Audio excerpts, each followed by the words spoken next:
Alrighty, it's Friday. It's that time of the week where we are about to preview Washington football team's next opponent. Next opponent is the Kansas City Chiefs, Week 6 at Landover, Sean Taylor Day, and our homecoming. YouTube, what's going on? It's Juan Gotti here with yet another Washington football team video, and in today's video, I'm coming on here to do Washington football team's preview. So without further ado, let's get straight into today's video. But before we do, make sure you guys go down below, leave a like on this video, subscribe if you're new, and turn on post notifications so you get notified I upload a video about the NFL, or in this case, our Washington football team. Let's get straight into today's video. So, whew, what a week, man. What a week. Only the Washington football team, man. Only the Washington football team. You know what I'm saying? It's always something with us. You know, a lot of us probably forgot that we had a game this Sunday, considering the fact all of the stuff that went on with the Washington football team, with more emails coming out, with somehow Washington being involved in John Gruden's resigning. You know, obviously the stuff with Sean Taylor yesterday. Just a lot, man. Jason Wright, apologizing. Just a whole lot going on with Washington, and it's just the same old Washington football team. But we got to remind people that we have a game this Sunday. The Kansas City Chiefs are coming in town, and they're 2-3, just like we're 2-3. But with their 2-3, they lost up 4-1 teams: Ravens, Bills, and the Chargers. You know what I'm saying? So, I mean, let's be real here, guys. We're going to watch. We're going to support. We're going to hope that we win. But we're not winning this game, man. We're not winning this game. And when I read you off this injury report, that's just going to confirm that we're not winning this game, because we have a ton of injuries. Now, the Chiefs injury report hasn't came out for Friday as I'm recording this video, but they do have a lot of injuries too. Yesterday, Tyreek Hill didn't practice. Yesterday, Joe Thuney didn't practice, dealing with a hand. Chris Jones didn't practice. So they have some big pieces that could possibly be out.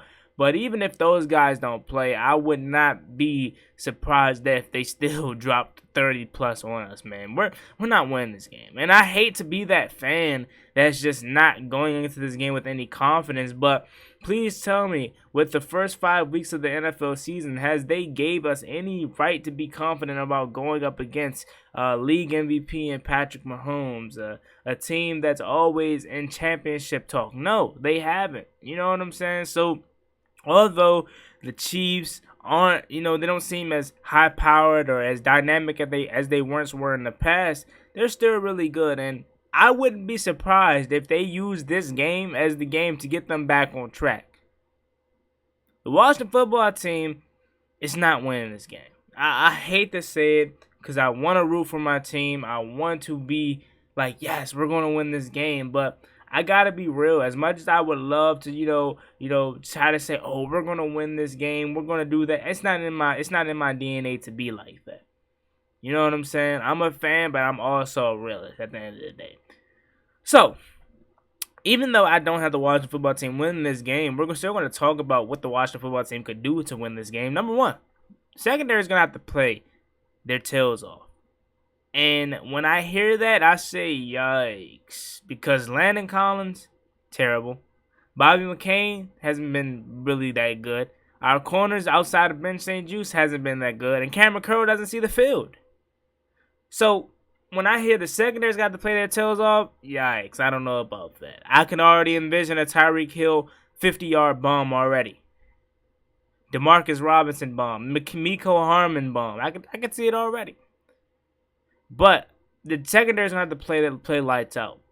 If you see what the Bills did last weekend, I'm not trying to compare us to the Bills, but they have the blueprint on to beat the Kansas City Chiefs. I mean, I guess you could say the Ravens do too, but the Bills, in the fashion the Bills did it, it was just amazing.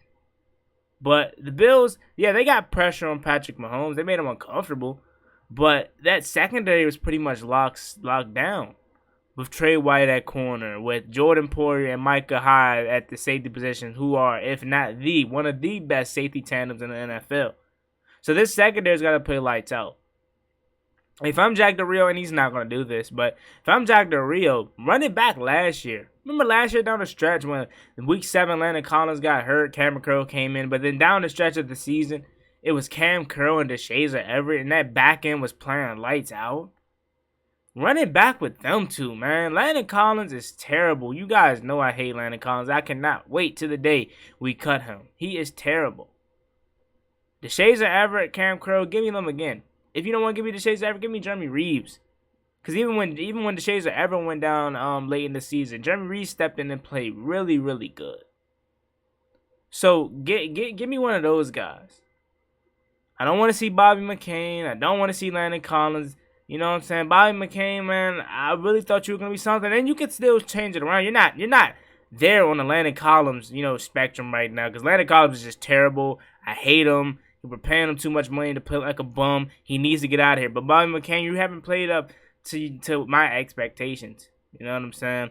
I was one of the guys, and a lot of people were killing me about this in the offseason, but I said I want to roll with DeShazer Everett and Cam Curl as my starter safeties. I don't think we need to draft the safety. I don't think we need to do anything. But you guys wanted Bobby McCain, and when we got him, I was like, okay, he's here. I was excited because, of course, when we get a new player, I want to see how he's going to fit in. But he hasn't been really that good. That Cordell Patterson play, terrible.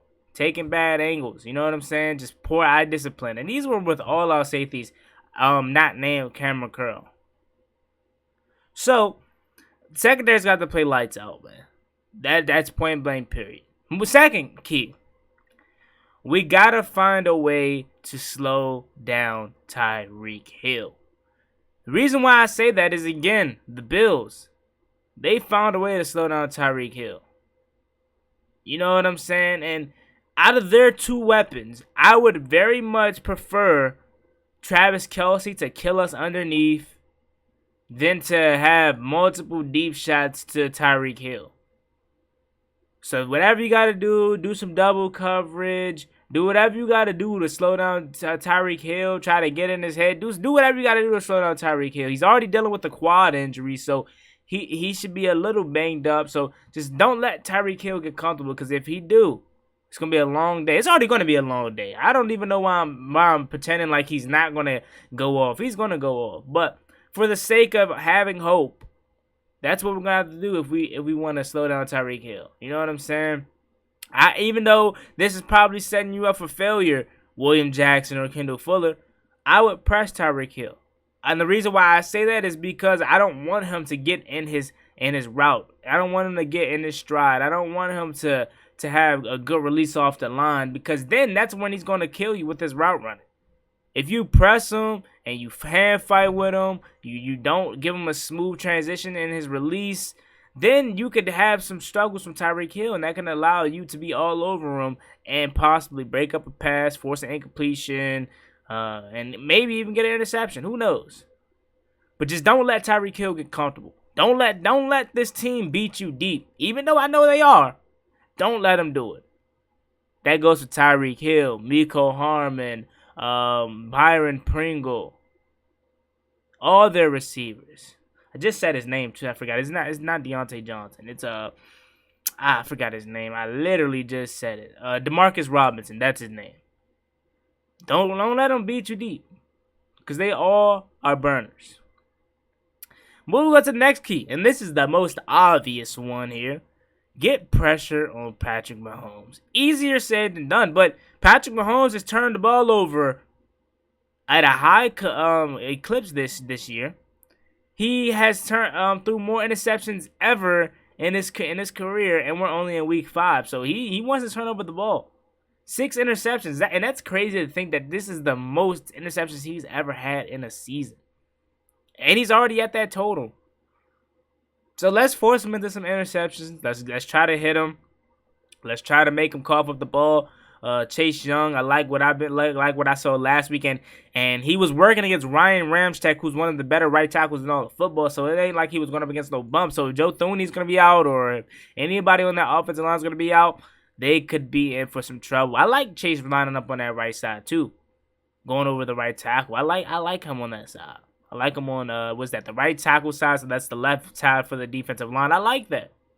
I don't know about y'all, but I like that. I like Tez coming off the other side. So maybe we could just switch it up and not just go out there with the same group and same, not really lineup, because I want our front four to be out there, but you know what I mean, the same position. Switch it up. You know what I'm saying? Put Chase inside sometimes. Let Chase go on the left side sometimes. Just move him around.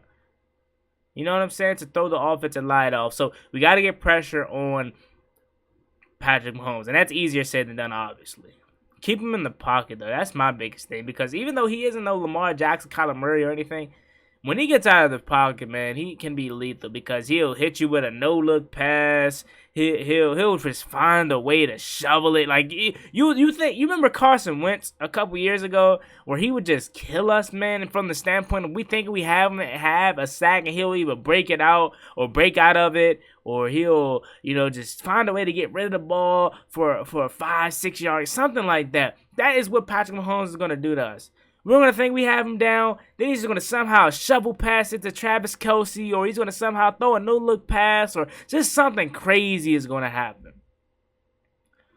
This could be the week where the Chiefs get back on track, and it's no doubt in my mind that this is going to be the week. This is going to be the week. It's no doubt in my mind that it's not, because we can't stop a nosebleed.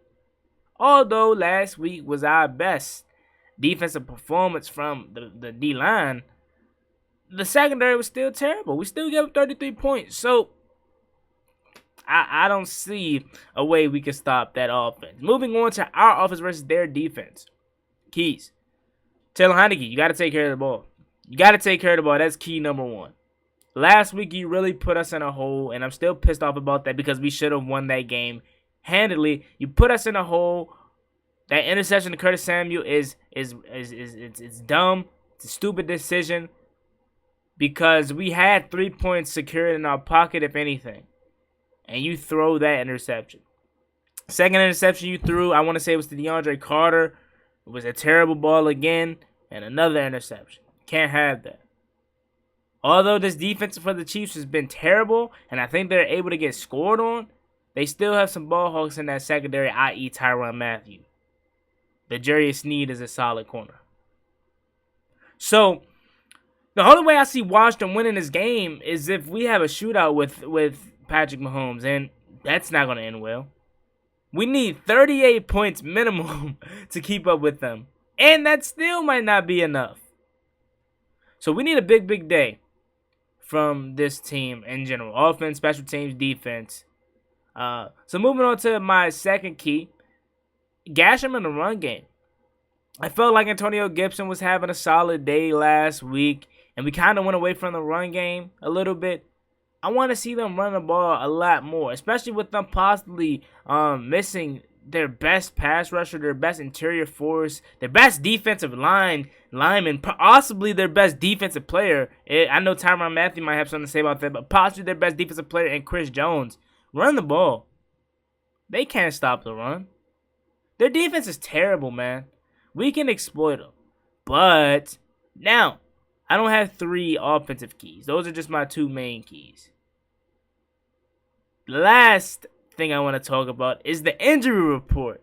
That's why I said but, because my last key was going to be get the ball into your playmakers' hands, but we might be without a lot of playmakers. I.e., Terry McLaurin, Antonio Gibson, De'Ami Brown, Curtis Samuel. We may be without a lot of those guys. So let me read you off the injury report per Rhiannon Walker and John Keim here. Game status: out. Wide receiver Curtis Samuel. Linebacker Jared Norris. Offensive tackle Samuel Cosmi. Offensive guard Brandon Sheriff. Wide receiver Cam Sims. Questionable. Wide receiver Terry McLaurin. Hamstring. Tight end Sammy Reyes, back. Wide receiver De'Ami Brown, knee.